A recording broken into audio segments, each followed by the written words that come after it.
TMC के 20 बागी सांसदों के विलय फॉर्मूले को लेकर लोकसभा सचिवालय विचार कर रहा है। यानी अगले 5 से 7 दिनों में प्रक्रिया पूरी होगी। सचिवालय की आंतरिक समिति विलय अर्जी की जांच कर रही है और समिति की रिपोर्ट के बाद स्पीकर फैसला लेंगे। सूत्रों के अनुसार टीएमसी के बागी सांसदों के मामले में 28 में से 20 सांसदों ने एनपीसीआई में विलय की याचिका दी है, जो कि 2/3 से ज्यादा है। ऐसे में स्पीकर उनके विलय को मंजूरी देते हुए उन्हें मान्यता दे सकते हैं। इस तरह उनकी लोकसभा की सदस्यता सुरक्षित रहेगी। साथ ही उनके लोकसभा में बैठने की जगह भी बदली जा सकती है। अभी विपक्षी बेंचों पर बैठते हैं, जो बदलकर सत्ता पक्ष की ओर की जा सकती है, क्योंकि उन्होंने एनडीए को समर्थन देने की बात भी कही है। और टीएमसी के बागियों से जुड़ी एक और बड़ी खबर है। बागी सांसदों पर स्पीकर कोई फैसला दोनों पक्षों को सुनने के बाद करेंगे। ममता गुट को स्पीकर ने मिलने के लिए बुलाया है। स्पीकर के दफ्तर ने ममता गुट को मुलाकात के लिए मेल किया है।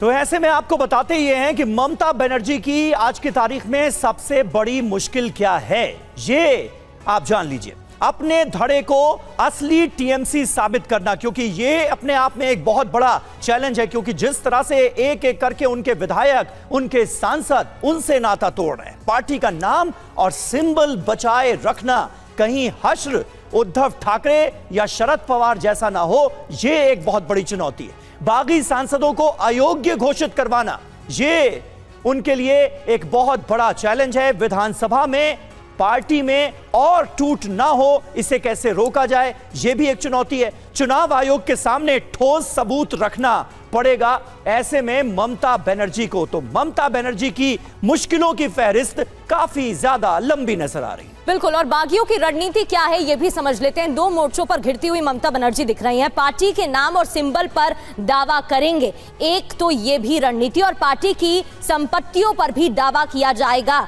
इसको लेकर भी सवाल उठ रहे हैं। तो 2/3 टूट को आधार बनाकर ईसी जाएंगे। जी हां, तो बागी अपनी रणनीति पर काम कर रहे हैं। ममता बनर्जी के सामने बहुत बड़ा चैलेंज है कि वो अपनी पार्टी को कैसे बचाएं। इलेक्शन कमीशन के सामने खुद को असली टीएमसी बताने की तैयारी में है बागी सांसद, विधायक। संगठन के अलावा ब्लॉक लेवल पर भी टूट की कोशिश की जा रही है। यानी हर मोर्चे पर चुनौती का सामना। लोकसभा चुनाव तक बागी सांसद अपनी लड़ाई जारी रखेंगे। कुछ बागी सांसद बीजेपी से अगला चुनाव लड़ सकते हैं, तैयारी ये भी कर ली गई। और आनंद पांडे हमारे संवाददाता हमें ज्वाइन कर चुके हैं। आनंद, लगातार ममता बनर्जी की परेशानी बढ़ती जा रही है। 2 मोर्चों पर घिरती हुई वो दिखाई दे रही हैं। एक तो असली टीएमसी के बारे में साबित करने की रणनीति तैयार की जा रही है, और दूसरी परेशानी ये भी है कि बैठकों का सिलसिला दिल्ली में जारी है। किस तरीके से बागी गुट को अयोग्य साबित किया जाए, घोषित किया जाए, ये भी एक चुनौती उनके सामने।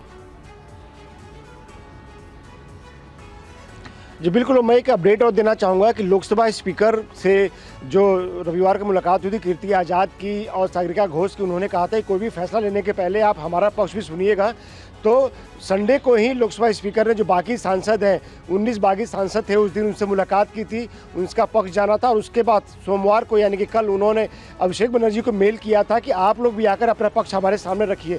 लेकिन चूंकि कल सीआईडी से पूछताछ चल रही थी अभिषेक बनर्जी की, लिहाजा उनका मेल एक्सेस नहीं हो पाया। तो बाद में स्पीकर ऑफिस से कीर्ति आज़ाद को फ़ोन किया और कल ही 3:30 बजे कीर्ति आज़ाद ने ममता बनर्जी के गुट के जो सांसद हैं उनसे मिलकर उनका पक्ष जो है स्पीकर के सामने रखा। यानी कि स्पीकर के सामने दोनों पक्ष, बागी गुट भी और ममता बनर्जी के गुट के जो दोनों सब पक्ष के सांसद हैं, उन्होंने अपना पक्ष रख दिया। अब ये स्पीकर को तय करना है। स्पीकर कानूनी तौर पे और लीगल एक्सपर्ट के साथ मिलकर इस मामले में अपना फैसला सुनाएंगे। लेकिन ये जरूर है कि ममता बनर्जी के लिए मुश्किल बड़ी हो गई है। जहाँ एक तरफ बागी सांसद है, उन्होंने अपनी पार्टी को एनसीपीआई में मर्ज कर लिया है, अपने गुट को। वहीं दूसरी तरफ रीता बनर्जी जो कि वहां पर बागी आनंद, तो ऐसे में ये जो विलय का फैसला लिया गया एनसीपीआई में, जिस तरह से इन सभी ने मर्ज करने का फैसला लिया, इसके पीछे क्या सबसे बड़ी वजह नजर आ रही है? पहले तो लग ये रहा था कि महाराष्ट्र वाला फॉर्मूला जो है वो अपनाया जाएगा, जो एनसीपी में हमने होते हुए देखा, जो शिवसेना में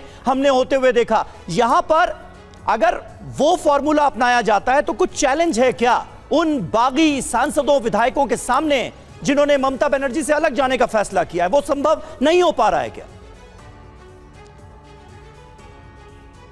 जी देखिए, कानूनी अड़चन से बचने के लिए और साथ ही साथ सदस्यता जाने की जो तलवार लटकी रहती है बागी सांसदों पे, उससे बचने के लिए ये फैसला किया गया, जो कि 10 शेड्यूल के पैरा 4 में आता है कि बागी गुट जो है अगर 2/3 है तो वो किसी दल के साथ वो मर्ज कर सकता है। और उसके लिए उन्होंने जो गोवा में 2022-2023 में गोवा के जो विधायक थे और उस वक्त जो मुंबई की जो गोवा बेंच थी, हाईकोर्ट की गोवा बेंच थी, उसके फैसले को आधार बना के इनको लगा कि हमको ये करना बेहतर रहेगा ताकि जो सदस्य हैं उनकी सदस्यता बची रहे। तो उसके चलते उन्होंने पार्टी में मर्ज करने का फैसला किया।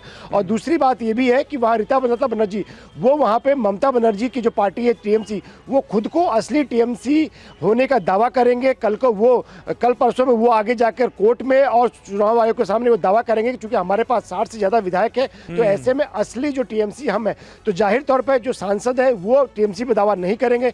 वहाँ पे जो विधायकों का गुट है बागी विधायकों का, वो उस पर दावा करेगा। और इसको लेकर 2 फैसले, एक जो मुंबई हाई कोर्ट का जो गोवा बेंच है उसका फैसला, दूसरा सुप्रीम कोर्ट का फैसला। तो ऐसे में यहाँ पे कोशिश ये की गई कि सांसदों की संस्था बची रहे और लीगली हर तरह से पूरी तरह से इस मामले को फुल प्रूफ करने की कोशिश की गई। यही वजह है कि पहले सांसदों ने खुद को 2/3 किया, नंबर इकट्ठे किया, उसके बाद उन्होंने एक रीजनल पार्टी में खुद को मर्ज किया, स्पीकर को उन्होंने खत दे दिया, स्पीकर को बता दिया और साथ ही साथ जो काकोली घोष है उनको उस रीजनल पार्टी का उसका अध्यक्ष भी चुन लिया गया। वो सारी प्रक्रिया पूरी कर ली गई है। तो ऐसे में स्पीकर के सामने भी जब पक्ष रखा गया तो उनको बता दिया गया ताकि कल को चुनाव आयोग के मामला जाएगा और सुप्रीम कोर्ट तो इस मामले को जाना ही जाना जैसा बताया जा रहा। तो ऐसे में जो बागियों का जो पक्ष है कानूनी तौर पर और कागजी तौर पर मजबूत रहे।